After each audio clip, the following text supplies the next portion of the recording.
ডাল ভুনা তো আমি এর আগে অনেক করছি, কিন্তু এত পারফেক্ট আর এত মজার ডাল ভুনা আগে কখনো হয়নি।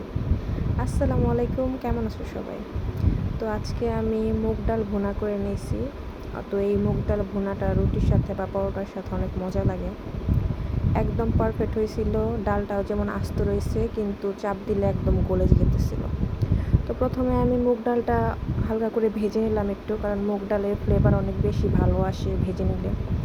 তারপর তেলে গরম মশলা দিয়ে দিলাম, একটু পেঁয়াজ কুচি দিলাম, দিয়ে একটু ভাজা ভাজা করে আদা রসুন বাটা দিয়ে দিলাম পরিমাণ মতো। তারপরেই তো বেসিক মশলা দিলাম, দেওয়ার পরে এটা কষিয়ে নিলাম। কষিয়ে নেওয়ার পরে মুগ ডালগুলো দিয়ে একটু ভেজে নেব। তো মশলার সাথে কষাইলে টেস্টটা ভালো আসে। তারপরে তো লবণ দিয়ে দিলাম, গরম পানি দিয়ে দিলাম।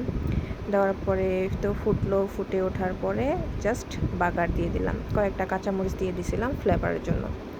এই তো বাগার দিছি, বাগার দিয়ে 2 মিনিট জাল করছি। তারপরে এই তো রেডি আমার মুগ ডাল, খাওয়ার জন্য তৈরি হয়ে গেছে রুটির সাথে।